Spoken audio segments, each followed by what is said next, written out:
The RRU explained, the unit doing the heavy lifting on every tower. Every time your phone connects to a mobile network, something small and powerful mounted high on a tower is doing most of the work.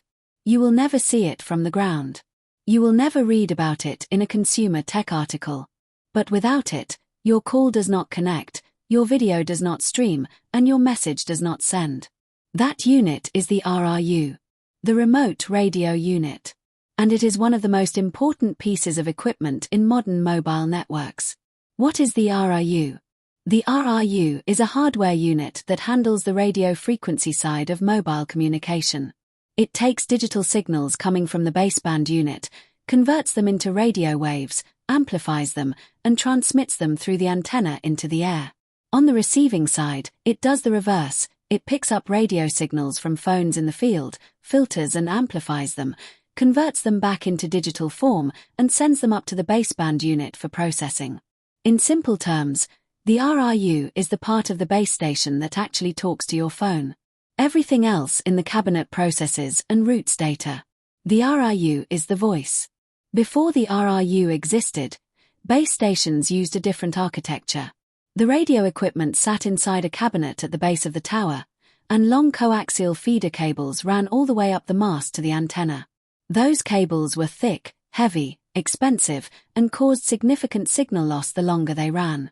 Engineers called this the traditional BTS architecture, and it worked, but it was inefficient in ways that became harder to accept as networks scaled. The RRU changed all of that by moving the radio hardware from the cabinet at the bottom of the tower to a position directly at the top, mounted as close to the antenna as physically possible.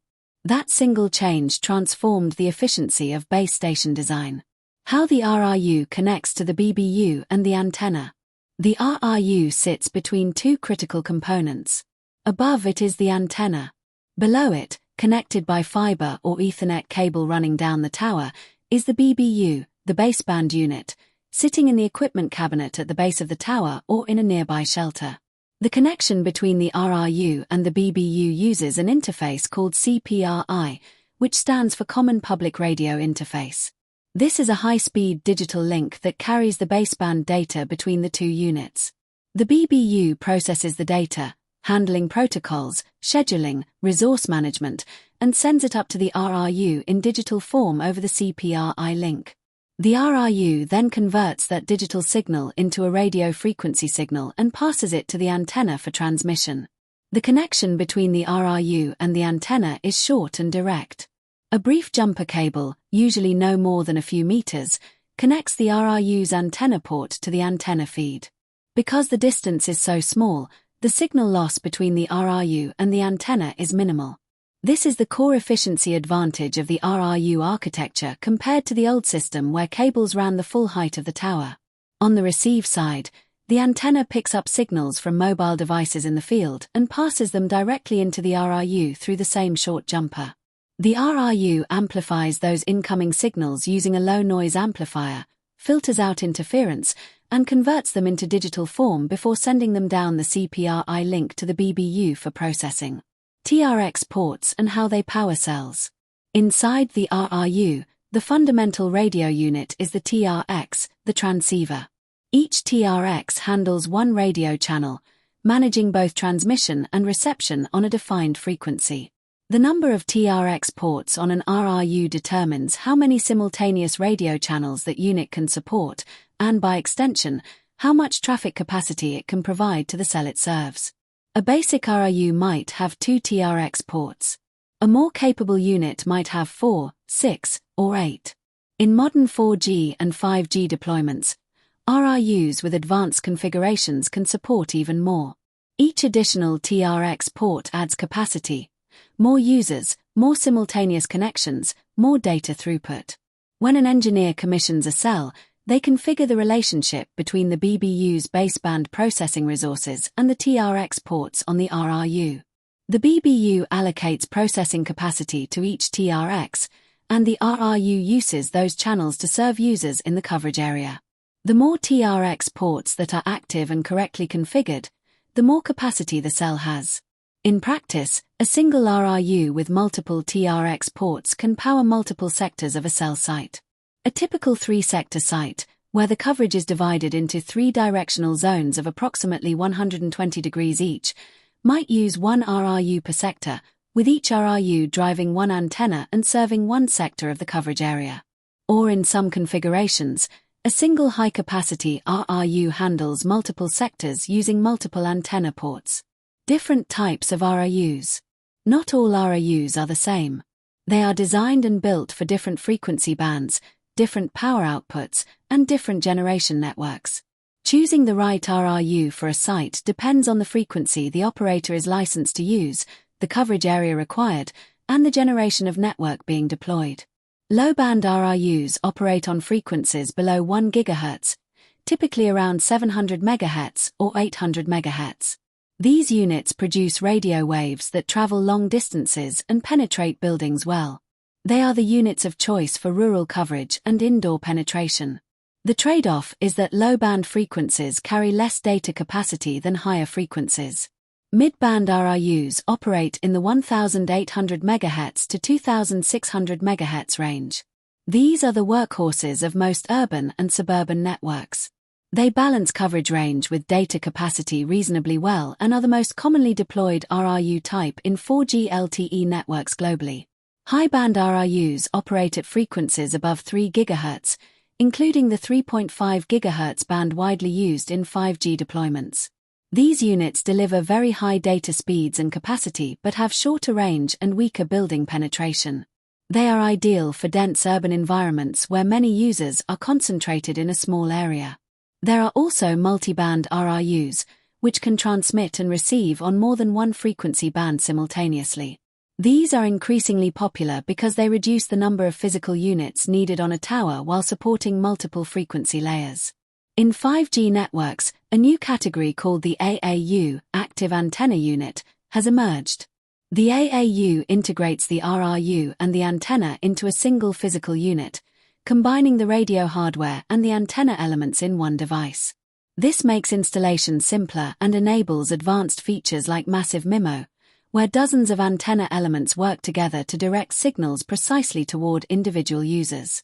If you find this video useful, please subscribe. RRU advantages over the traditional RFU. The older architecture used remote filter units or radio units housed inside the main base station cabinet, connected to rooftop or tower-mounted antennas via long coaxial feeder cables. This approach had several significant disadvantages that the RRU architecture was designed to solve. The most significant problem was feeder cable loss. A coaxial cable carrying a radio signal loses power over distance. The longer the cable, the more signal is lost before it ever reaches the antenna. On a tall tower, those losses were substantial, sometimes representing a significant percentage of the transmit power generated by the radio unit. That wasted power meant weaker signals, smaller coverage areas, and more sites needed to cover the same geography. By mounting the RRU directly at the antenna, the feeder run is reduced to almost nothing. The signal travels through a short jumper cable measured in meters rather than a feeder cable measured in tens of meters. The loss is negligible. The full power of the RRU reaches the antenna and goes into the air. The second advantage is physical simplicity. Thick coaxial feeder cables are heavy, difficult to install, and require careful weatherproofing at every connector. Replacing them with a lightweight fiber optic CPRI cable running from the cabinet to the RRU dramatically reduces the weight load on the tower and simplifies the installation process. The third advantage is maintenance and upgradability. Because the RRU is a self-contained unit, replacing or upgrading it is straightforward. Engineers disconnect the CPRI cable and the antenna jumper, remove the unit, mount the new one, reconnect the cables, and recommission. The BBU in the cabinet does not need to be touched. This makes technology upgrades faster and less disruptive. Modulation and demodulation between the RRU and BBU. One of the RRU's core functions is the conversion between digital signals and radio frequency signals. This process involves modulation on the transmit side and demodulation on the receive side. Modulation is the process of encoding digital data onto a radio wave. The BBU generates the digital baseband signal, the raw data representing voice calls, video streams, or internet traffic, and sends it to the RRU over the CPRI link. The RRU takes that digital signal and modulates it onto a carrier frequency. In 4G networks, this is done using a technique called OFDM, orthogonal frequency division multiplexing. In 5G, it uses an enhanced version called NR-OFDM. These techniques divide the available frequency spectrum into many narrow subcarriers and encode data across all of them simultaneously, which makes very efficient use of the available bandwidth. The RRU also applies the modulation scheme that determines how much data each radio symbol carries. Common schemes include QPSK, 16QAM, 64QAM, and 256QAM. Higher-order modulation schemes carry more data per symbol but require a stronger, cleaner signal to work reliably.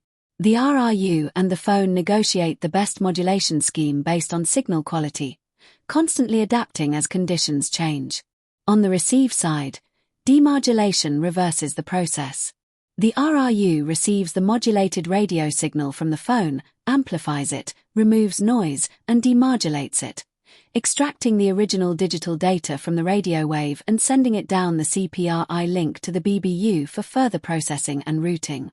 This cycle of modulation and demodulation happens millions of times per second across every active connection on every cell. The RRU handles it all in real time, continuously, without interruption. Why the RRU matters? The RRU is not the most talked about piece of telecom equipment. It does not have the name recognition of a smartphone or a network management platform. But it is the unit that makes mobile communication physically possible. It is the bridge between the digital world of the network and the radio world of your phone. Every call you make passes through an RRU. Every video you stream, every message you send, every time your phone quietly updates in your pocket, an RRU somewhere on a tower above you is doing that work. Understanding it is not just useful for engineers working in the field. It is the foundation for understanding how modern mobile networks are built, how they scale, and how they will continue to evolve as 5G and beyond push the boundaries of what wireless communication can do. Thanks for watching and see you on the other side.